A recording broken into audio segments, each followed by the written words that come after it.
EMF of the cell की बात करते हैं तो जानी तूफानी, दिस इज पॉडकास्ट नंबर 2। चलते चलते आप क्या सोच रहे हो, केवल बैठ करके क्लास में मैं आपको पढ़ा सकता हूँ? अरे जानी, आप लोगों से तो, मेरे बालकों से तो मेरा वो संबंध हो गया है कि मैं चलते फिरते भी आपको पूरा चैप्टर समझा सकता हूँ ऑडियो पॉडकास्ट के द्वारा। तो कभी मत घबराया करो यार, कभी मत घबराओ, बस पढ़ते जाओ, फोड़ दोगे। चलिए, तो ईएमएफ ऑफ द सेल की जब हम बात करते हैं तो ध्यान रखेंगे ई नॉट्स डायरेक्ट नहीं जोड़े जा सकते क्योंकि वो इंटेंसिव प्रॉपर्टी हुआ करते हैं। एक्सटेंसिव में कन्वर्ट करने के लिए उसे डेल्टा जी के थ्रू लाया करते हैं। इसके भी मैं 4 पॉइंट आपको बता देता हूँ। पहला पॉइंट, जो वर्क डन होता है वो आपका कितना होता है, नेगेटिव और डेल्टा जी होता है। मतलब देखा जाए तो डेल्टा जी वर्क डन के बराबर ही होता है मैग्नीट्यूड वाइज।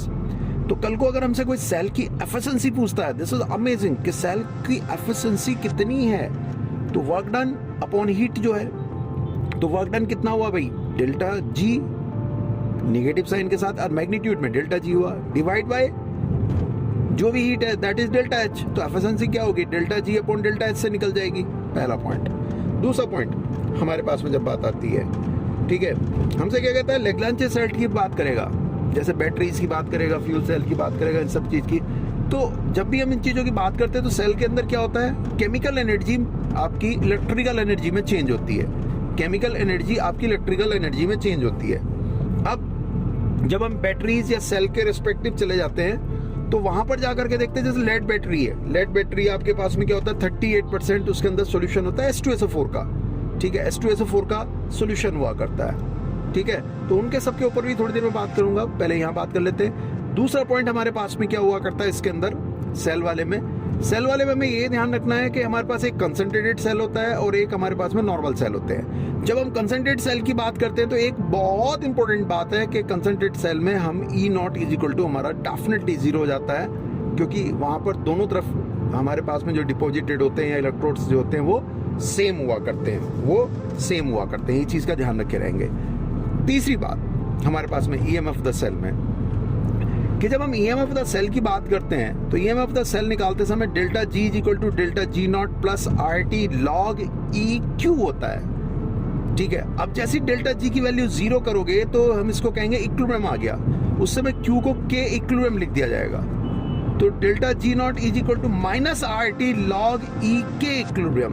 अब के इक्विलिब्रियम को अगर आप 1 कर देंगे तो डेल्टा जी नॉट भी 0 हो जाएगा। तो ध्यान दीजिएगा, डेल्टा जी की वैल्यू 0 होती है इक्विलिब्रियम पर, और डेल्टा जी नॉट की वैल्यू 0 होती है जब इक्विलिब्रियम कांस्टेंट 1 बन गया। तो पहले इक्विलिब्रियम आना जरूरी है, तब डेल्टा जी नॉट 0 होगा, ये याद रखिएगा, ठीक है। 3 अमेजिंग पॉइंट्स मैंने आपको ईएमएफ ऑफ द सेल से बताया है। नर्स इक्वेशन आपकी E is equal to e not minus आपका क्या होता है, NRT upon NF log e Q के थ्रू हुआ करती है, और ये भी मैंने आपको पहले कई बार समझाया है। तो जानी, आप तूफानी हो और इस तूफान को अपने अंदर भर के रखो और एग्जाम को फोड़ करके आना है, ठीक है। तो ईएमएफ ऑफ द सेल की थोड़ी प्रैक्टिस कर लीजिएगा।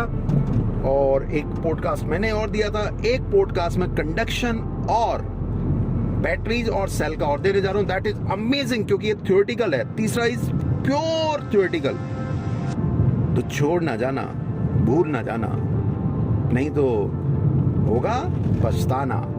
अब नहीं, अब से आगे तक भी एग्जाम में भी काम आएगा आपका, ठीक है साहब। तो जानी तूफानी मिलते हैं 3rd पॉडकास्ट पे, तब तक के लिए फोड़ दो।